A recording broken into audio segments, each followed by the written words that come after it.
एक सर्दियों की ठंडी रात थी। चांद बादलों में छिपा हुआ था और सन्नाटा पूरे गांव पर हावी था। गांव के किनारे स्थित एक पुराना हवेली, जिसे लोग काली हवेली कहते थे, अपने अंदर कई राज समेटे हुए थी। लोगों का मानना था कि वहां जाने वाला कोई भी व्यक्ति वापस नहीं आता। वहां से चीखों की आवाजें सुनने की अफवाहें गांव में फैल चुकी थीं। लेकिन अर्जुन, एक साहसी युवक, इन अफवाहों को बकवास मानता था। वह विज्ञान का विद्यार्थी था और भूत प्रेत में विश्वास नहीं करता था। एक रात दोस्तों की हंसी ठिठोली में उसे यह शर्त रखनी पड़ी कि वह उस काली हवेली में रात बिताएगा। अर्जुन ने खुद को तैयार किया और एक मशाल, एक कैमरा और कुछ खाने पीने का सामान लेकर हवेली की ओर चल पड़ा।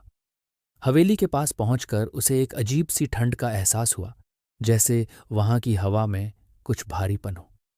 हवेली के अंदर दरवाजे से अंदर जाते ही उसे एक पुराना टूट फूट का फर्नीचर और दीवारों पर अजीबोगरीब तस्वीरें दिखाई दीं। दीवारों पर खून जैसे धब्बे थे और फर्श पर सूखे पत्तों की चुरमुराहट ने सन्नाटे को और गहरा दिया। अर्जुन ने कैमरा चालू किया और सब रिकॉर्ड करने लगा। जैसे ही वह अंदर बढ़ा, उसे एक धीमी हंसी सुनाई दी। वह रुक गया। कौन है? उसने तेज आवाज में पूछा। जवाब में सन्नाटा था। वह डर को नकारते हुए आगे बढ़ा। उसे एक कमरा दिखा जिसमें एक पुरानी लकड़ी की अलमारी रखी थी। अलमारी आधी खुली थी। अर्जुन ने जैसे ही अलमारी खोली, उसमें एक डायरी मिली। डायरी पर धूल जमी थी। उसने पन्ने पलटे। लिखा था, अगर तुम ये पढ़ रहे हो तो शायद तुम भी मेरी तरह फंस चुके हो। इस हवेली से बाहर निकलने का रास्ता सिर्फ वही जानता है जो अपने डर से जीत सके। अर्जुन के हाथ कांप गए। तभी पीछे से किसी के कदमों की आहट सुनाई दी। अर्जुन ने मुड़कर देखा तो एक धुंधली परछाई दूर खड़ी थी। वह भागते हुए परछाई का पीछा करने लगा। परछाई एक सीढ़ी की ओर बढ़ी जो हवेली के तहखाने में जा रही थी। अर्जुन ने सीढ़ी पर कदम रखा तो एक अजीब सी गंध ने उसे घेर लिया।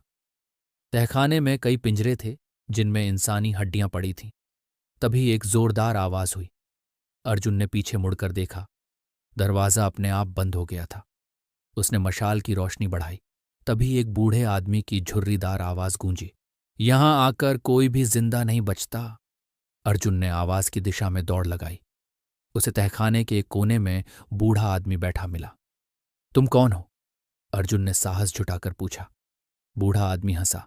मैं इस हवेली का आखिरी रहस्य हूं।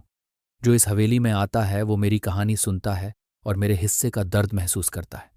बूढ़े ने बताया कि वह एक जमींदार था जिसने हवेली के निर्माण में कई मजदूरों की जान ली थी। उनके श्राप से वह हवेली में हमेशा के लिए फंस गया। तुम यहां क्यों आए? बूढ़े ने पूछा। ये सच जानने के लिए, अर्जुन ने जवाब दिया। बूढ़ा मुस्कुराया। तुमने सच जान लिया है। अब तुम्हें इसका बोझ उठाना होगा।